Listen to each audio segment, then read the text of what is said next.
Video like जरूर कर लीजिए और ऐसे वीडियो लगातार फ्री में पाने के लिए चैनल को तुरंत सब्सक्राइब कर लीजिए और बेल आइकन को जरूर टैप कर लीजिए ताकि आगे भी सारे वीडियो आपको मिलते रहे। यूट्यूब में फॉलो करते हैं तो प्लीज ये वाला फ्री टेलीग्राम चैनल जरूर ज्वाइन कर लीजिएगा। सारे नोटिफिकेशन सारे अपडेट यहीं पे आते हैं, ध्यान रखिए। Good morning friends, my name is Chandravardhan and I welcome you all to Study for Civil Services, one of the India's leading educational platforms। दोस्तों, हम लोग बिहार सरकार की प्रमुख योजनाओं के बारे में पढ़ रहे थे और योजनाओं की बात करें तो सबसे पहला नंबर जो आता है वो है 7 निश्चय योजना का। ठीक है, तो हम लोग पार्ट 1 इसका पढ़ चुके थे। 3-4 वीडियो है इसके, 4-5 वीडियो है जो कि मैं दे चुका हूं। अब 7 निश्चय पार्ट 2 हम लोग देखने वाले हैं इस वीडियो से। यह भी 2-3 वीडियो की सीरीज होगी या 4 वीडियो ज्यादा से ज्यादा जाएगा और हम लोग पूरा डिटेल में पढ़ेंगे। और साथ में इसमें हम लोग ये भी पढ़ेंगे कि 2022-23 के बजट में 2022-23 के बजट में 7 निश्चय योजना पार्ट 2 के लिए क्या क्या प्रावधान किए गए हैं, कितने का बजट दिया गया है। ठीक है, तो कंप्लीट डिटेल में हम लोग पढ़ेंगे। पीटी और मेंस दोनों के लिए बहुत ही ज्यादा लाभदायक होने वाला है बीपीएससी के लिए। ठीक है, तो पीटी तो बस जल्दी आने ही वाली है, तो निश्चित तौर पर वीडियो से जुड़िए और हमें सपोर्ट करते रहिए। चलिए शुरू करते हैं आज का वीडियो। जय हिंद, वंदे मातरम। ये हमारा कुछ पेड ग्रुप का लिंक है जहां से आप जुड़ सकते हैं हमारे पेड ग्रुप से, तो जरूर जुड़िए और अपनी तैयारी कीजिए। चलिए शुरू करते हैं मुख्यमंत्री 7 निश्चय योजना पार्ट 2। तो प्रथम जो पार्ट था वो उसका क्रियान्वयन जो हुआ, इंप्लीमेंटेशन जो हुआ वो बहुत सफल रहा। ठीक है, और इस कारण से 7 निश्चय योजना पार्ट 2 की शुरुआत की गई है, भाग 2 की शुरुआत की गई है। यह जो है आपका 20 से 25 तक चलेगा, जैसा मैंने बताया 5 साल के लिए। और ये एक विजन स्टेटमेंट है बिहार सरकार का। ठीक है, 2021-22 के बजट की बात करें तो 4,671 रुपए इसके लिए आवंटित किए गए हैं भाग 2 के लिए। ठीक है, 2021-22 की बात हो रही है, जबकि 2022-23 में भी मैं बताऊंगा आगे कि 5,000 करोड़ रुपए इसके लिए स्वीकृत किए गए हैं। और अलग अलग योजनाओं की भी बात करेंगे कि ये पहली योजना से लेकर 7वीं योजना तक अलग अलग कितने बजट प्रावधान किए गए हैं लेटेस्ट बजट में, वो भी हम लोग देखने वाले हैं। तो इसके तहत राज्य सरकार के समग्र राज्य सरकार जो है वो राज्य के समग्र विकास के लिए योजना बना रही है। और इसके तहत 7 जो संकल्प हैं वो है युवा सशक्तिकरण के लिए, महिला सशक्तिकरण के लिए, सिंचाई के लिए, ग्रामीण स्वास्थ्य स्वच्छता के लिए, शहरी स्वच्छता के लिए, कनेक्टिविटी के लिए और स्वास्थ्य की बुनियादी ढांचा के लिए। ठीक है, तो चलिए देख लेते हैं। पहला जो है हमारा वो है युवा शक्ति बिहार की प्रगति। युवा शक्ति बिहार की प्रगति, नाम से ही स्पष्ट है कि यह युवाओं के लिए है। दूसरा है सशक्त महिला सक्षम महिला, यह महिलाओं के लिए है, महिलाओं को सशक्त बनाना। और इसके लिए हम लोगों ने देखा था कि पार्ट 1 में 35% आरक्षण का भी प्रावधान किया गया था। अब इसको आगे बढ़ाया जाएगा, क्या क्या होगा देखेंगे। हर खेत तक सिंचाई का पानी पहुंचाना भी लक्ष्य रखा गया है, जो कि तीसरी योजना है। उसके बाद है स्वच्छ गांव समृद्ध गांव। हम लोगों ने पिछले निश्चय 1 जो था पार्ट 1, उसमें हम लोगों ने देखा था कि लोहिया स्वच्छ भारत अभियान की बात की गई थी, स्वच्छ बिहार अभियान की बात की गई थी। अब इसमें आगे क्या बढ़ाया जाएगा वो हम लोग देखेंगे। उसके बाद है स्वच्छ शहर विकसित शहरी। ठीक है, जो शहरी का मतलब शहर में रहने वाले लोग, जो अर्बन पॉपुलेशन है उनकी बात की जा रही है। तो उनके लिए स्वच्छ शहर का निर्माण किस प्रकार से किया जाएगा, किस प्रकार से रोड्स, फ्लाईओवर्स एटसेट्रा बनाए जाएंगे, पार्क्स एटसेट्रा बनाए जाएंगे, वो हम लोग देखेंगे। उसके बाद है सुलभ संपर्क। इसके लिए हर एक घर को रोड से जोड़ने की योजना थी, हम लोगों ने 7 निश्चय 1 में पढ़ा था। अब इसको किस प्रकार से आगे बढ़ाया जाएगा वो भी देखेंगे। और सबके लिए अतिरिक्त स्वास्थ्य सुविधा, मेडिकल फैसिलिटीज की बात की जा रही है, पैथोलॉजी लैब्स की बात की जा रही है, यह सब हम लोग देखेंगे 7वीं योजना में। तो चलिए शुरू करते हैं। पहला जो हमारा योजना है वो है युवा शक्ति बिहार की प्रगति। इसका उद्देश्य क्या है, तो युवाओं में समाज में बदलाव लाने की ताकत होती है, सब लोग जानते हैं, उन्हें भविष्य का निर्माता माना जाता है। अतः समाज के सार्थक एवं सर्वांगीण विकास के लिए उनकी ऊर्जा का मार्गदर्शन करना आवश्यक होता है। उनकी ऊर्जा गलत दिशा में न जाए, सही दिशा में केंद्रित हो, इसके लिए यह योजना चलाई जा रही है। ठीक है, तो ये लिखने की जरूरत नहीं थी, पीटी के लिए लिखने की जरूरत नहीं थी, लेकिन मेंस में ये जरूर काम आएगा। इस तरीके से आप अपनी भूमिका बना सकते हैं। अगर युवाओं के बारे में कुछ क्वेश्चन आता है कि बिहार सरकार क्या कर रही है, तो उसमें ये भूमिका बना सकते हैं, इसलिए मैंने लिखा है। इस संकल्प के तहत कार्यक्रम युवाओं की शिक्षा, कौशल और रोजगार पर केंद्रित होंगे।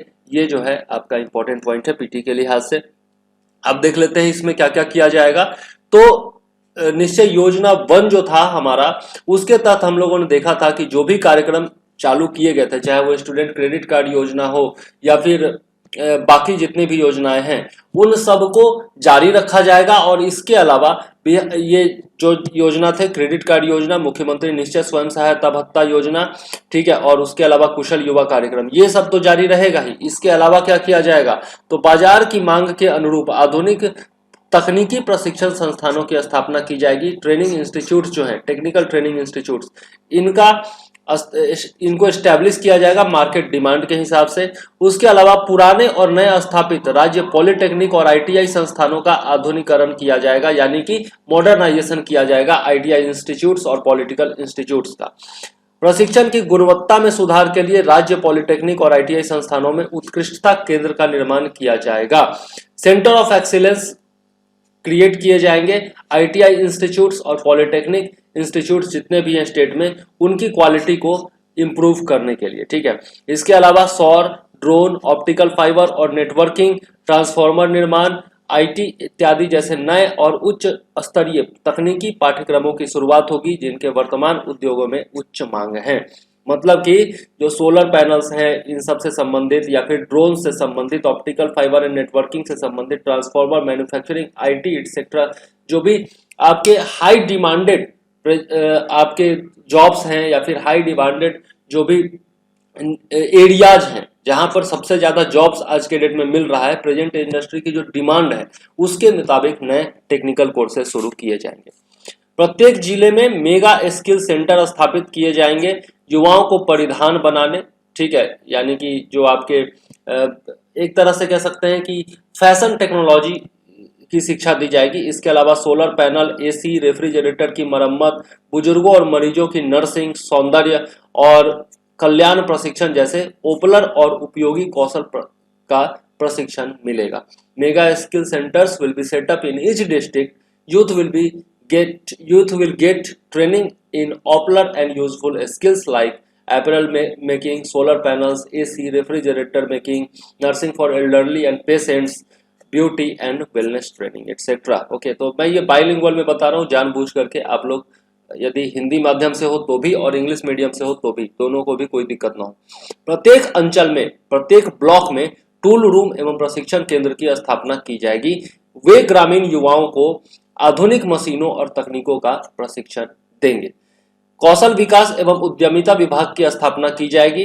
बिहार में रोजगार और उद्योग को बढ़ावा देने के लिए उद्यमिता पर पाठ्यक्रम शुरू किए जाएंगे। एंटरप्रेन्योरशिप इसको कहा जाता है, उद्यमिता का अंग्रेजी होता है एंटरप्रेन्योरशिप। तो इसके लिए क्या किया जाएगा, डिपार्टमेंट ऑफ स्किल डेवलपमेंट अलग से शुरू किया जाएगा, ठीक है, department of skill development and entrepreneurship. Okay, और इसके अलावा जो आपका सेल्फ एम्प्लॉयमेंट है और इंडस्ट्री को क्या किया जाएगा, प्रमोट किया जाएगा, ठीक है। ये आपकी योजनाएं हैं। इसके अलावा सरकार एक मेडिकल यूनिवर्सिटी और एक इंजीनियरिंग यूनिवर्सिटी की स्थापना करेगी और इससे राज्य में मेडिकल और इंजीनियरिंग की शिक्षा सुरक्षित हो जाएगी, सेफ हो जाएगी। सेफ कहने का क्या मतलब कि ये शिक्षा ग्रहण करके आपको रोजगार भी मिलेगा। एक अंतरराष्ट्रीय क्रिकेट स्टेडियम और खेल अकादमी की स्थापना की जाएगी। राजगीर में एक खेल विश्वविद्यालय खोला जाएगा, ठीक है। तो कहाँ खोला जाएगा खेल विश्वविद्यालय, स्पोर्ट्स यूनिवर्सिटी राजगीर में, और इंटरनेशनल स्टेडियम भी कहाँ बन रहा है, राजगीर में ही बन रहा है।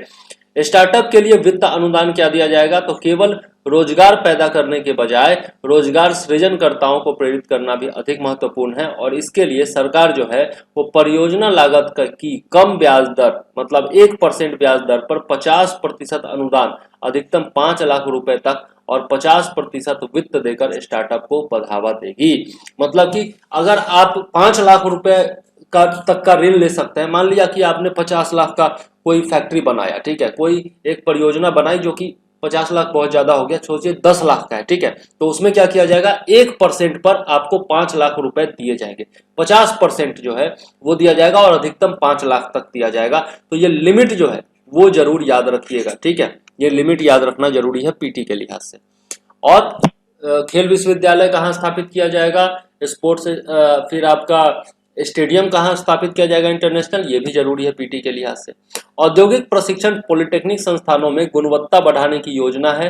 बाजार के मुताबिक गुणवत्ता बढ़ाया जा रहा है। ये सब आपके बजट में प्रावधान क्या किए गए हैं वो मैं बता रहा हूँ। ये 2022-23 का बजट है लेटेस्ट, उसके हिसाब से मैं ये बता रहा हूँ और ये बहुत ही महत्वपूर्ण पॉइंट है, याद रखिएगा।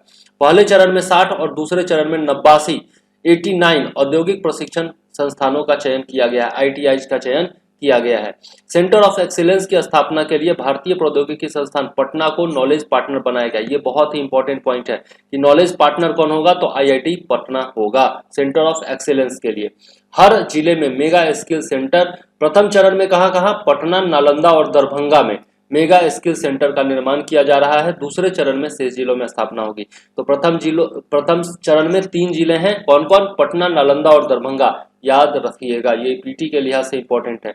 हिंदी में तकनीकी संस्थानों में शिक्षा उपलब्ध कराए जाने के लिए भी काम किया जा रहा है। बिहार चिकित्सा विश्वविद्यालय और बिहार खेल विश्वविद्यालय की स्थापना को स्वीकृति दी जा चुकी है और इसके लिए 1153 करोड़ रुपए का बजट प्रावधान भी कर दिया गया है। तो बहुत ही इंपॉर्टेंट पॉइंट्स है, याद रखिएगा। चलिए इस वीडियो को करते हैं यहीं पर समाप्त। दूसरे वीडियो में हम लोग पढ़ेंगे नेक्स्ट पार्ट में सशक्त महिला और सक्षम महिला के बारे में, ठीक है। तो चलिए इस वीडियो में फिलहाल मैं हूं चंद्रवर्धन, लेता हूं आपसे इजाजत। जय हिंद, वंदे मातरम।